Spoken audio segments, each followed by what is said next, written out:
जय हिंद दोस्तों, आप सभी का स्वागत है आपके अपने YouTube channel UP board exam में। आज से हम कक्षा 10 का एनसीईआरटी का मैथ स्टार्ट कर रहे हैं। पहले प्रश्नावली से स्टार्ट करते हुए सारा का सारा सवाल एकदम अंतिम प्रश्नावली तक हल कराएंगे। तो पूरा का पूरा पढ़ाई अच्छे तरीके से करने के लिए आप सब इस चैनल को सब्सक्राइब कर लें और अपने दोस्तों को भी शेयर करें। सवाल यदि जैसे हम बताएं वैसे आप घर पर प्रैक्टिस करेंगे ना तो बहुत बेहतरीन तरीके से आपको सवाल समझ आएगा। सवाल समझने के लिए आप बस ध्यान से वीडियो को देखते रहिए, सवाल बहुत अच्छे तरीके से हम आपको समझा देंगे। देखिए, पहले प्रश्नावली का पहला सवाल ये कह रहा है, एनसीईआरटी की बुक है, आप भी अपने पास एनसीईआरटी की बुक रख लीजिएगा। तो हम सवाल पढ़ेंगे और इस बोर्ड पर हल करेंगे। पहला सवाल कह रहा है कि निम्नलिखित संख्याओं को अभाज्य गुणनखंडों के गुणनफल के रूप में व्यक्त कीजिए। यानी कि जो एक एक करके संख्या दी है उन संख्याओं को ना हमें बदलना है अभाज्य गुणनखंडों के रूप में। अब अभाज्य संख्या होती क्या है? अभाज्य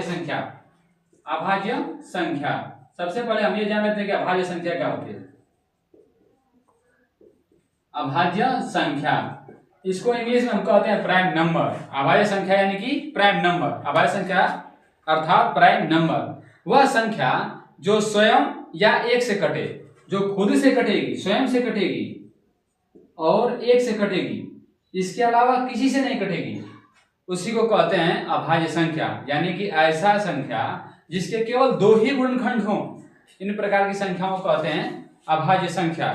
तो ऐसे ही हमें संख्याओं को हमें बदलना है अभाज्य संख्याओं के गुणनखंडों के रूप में ही। पहला सवाल दिया है 140। 140 को हमें बदलना है अभाज्य संख्या के गुणनखंड के रूप में। तो 140 को हम लिख लेंगे साइड में और इसका खंड करेंगे। पहले इसमें सबसे पहले हम 2 से भाग करके देखेंगे। तो 2 से कितनी बार भाग जाएगा? 70 बार में भाग पूरा का पूरा चला जाएगा। फिर से हम इससे 2 से भाग करेंगे तो 35 बार में भाग पूरा का पूरा चला जाएगा। किससे फिर भाग दें? 3 से कटेगा? 3 से नहीं कटेगा। 5 से यदि हम भाग दें तो 7 बार में कट जाएगा। 7 से भाग देंगे तो 1 बार में पूरी की पूरी संख्या कट जाएगी। तब तक हमें भाग देना है जब तक कि वह एक नीचे एक ना आ जाए। बात समझ आई?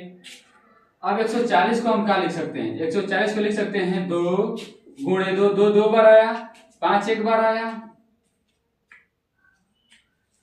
और 7 भी एक बार आया। बात समझ आई? तो अब हम इसको ना थोड़े अच्छे तरीके से लिखने के लिए 2 2 बार आया है ना, तो 2 को 2 घात लिख लेंगे। 5 एक बार है तो 5 के 1 घात लिख लेंगे और 7 के 1 बार है तो 1 घात लिख लेंगे। ये था पहले सवाल का आंसर। बात समझ आई? ठीक ऐसे ही दूसरा सवाल दिया है 156। यदि हमें दूसरे सवाल को हल करना हो, ये था पहले सवाल, अब हम इधर लगाते हैं दूसरा सवाल।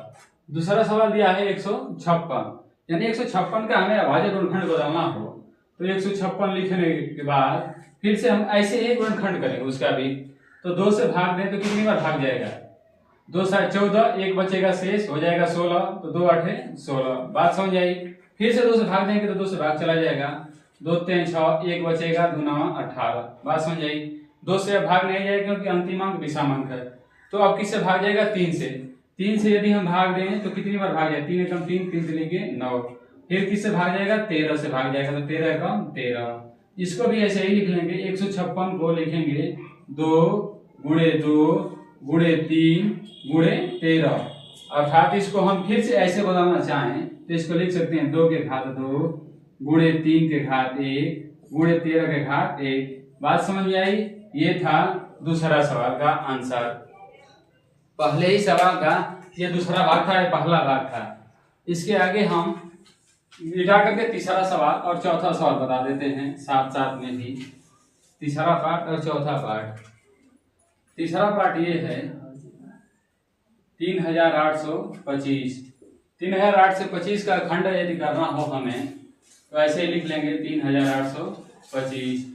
ये लास्ट में विषम अंक है ना, तो 2 से नहीं कटेगा। क्या 3 से कटेगा? 3 से भाग देकर देख लेते हैं। 3 से कटेगा। यदि संख्याओं का योग 3 से कटेगा तो असंख्या भी 3 से कटेगी। 8 3 11, 2 13 और 5 18, यानी कि 18 3 से कट रहा है, यानी कि संख्या भी 3 से कटेगी। तो 3 एकम 3, 3 दूना के 6, 2 बचेगा, 22 हो जाएगा। तो 3 7 21, 1 बचेगा, 3 5 15। फिर 3 से भाग करेंगे तो 3 4 12, 3 दूना के 6, 1 बचेगा तो 3 5 15।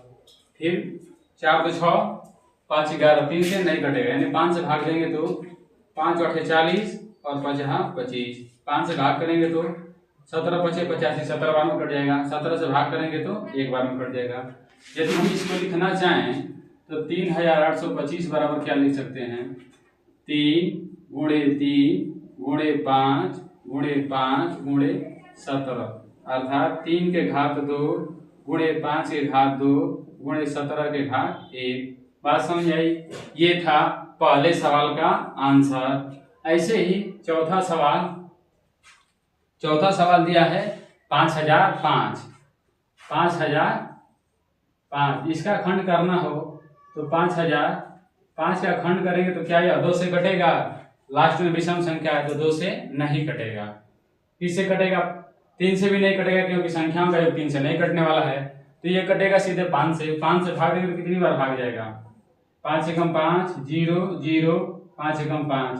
क्या यह 5 से कटेगा? नहीं, 5 से वही संख्या कटती है जिसकी इकाई के अंक में या तो 0 हो या तो 5 हो। ये फिर 5 के आगे बढ़ेंगे तो 6 से कटेगा नहीं, क्योंकि विषम संख्या है। तो 7 से भाग देंगे तो 7 से भाग देंगे तो 7 एकम 7, 3 बचेगा, 30 हो जाएगा। 7 चौक 28, 2 बचेगा, 21 हो जाएगा।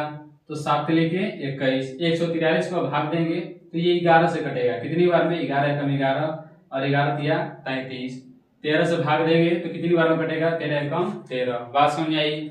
अब इसको हम लिखना चाहें 5005 को तो क्या लिख सकते हैं? 5 गुणे 7 गुणे 11 गुणे 13, यानी इसको हम घात के रूप में बदलना चाहें तो लिख सकते हैं 5 के घात 1 गुणे 7 के घात 1 गुणे 11 के घात 1 गुणे 13 के घात 1। ये था चौथे सवाल का आंसर। ठीक ऐसे ही पांचवा सवाल दिया है 7429, और ये सवाल आपको मैं होमवर्क में दे रहा हूँ। इस सवाल को हल करके आप कमेंट में इसका उत्तर बताइए, और इसके आगे का सारा सवाल देखने के लिए अब डेली वीडियो देखते रहिए। चैनल को सब्सक्राइब कर लीजिए, नोटिफिकेशन को ऑन कर लीजिए। रोज वीडियो हम अपलोड करते रहेंगे और आप देखते रहिए। आपकी पढ़ाई भी पूरी कंप्लीट हो जाएगी और हम पूरा सिलेबस भी खत्म कर देंगे। जय हिंद।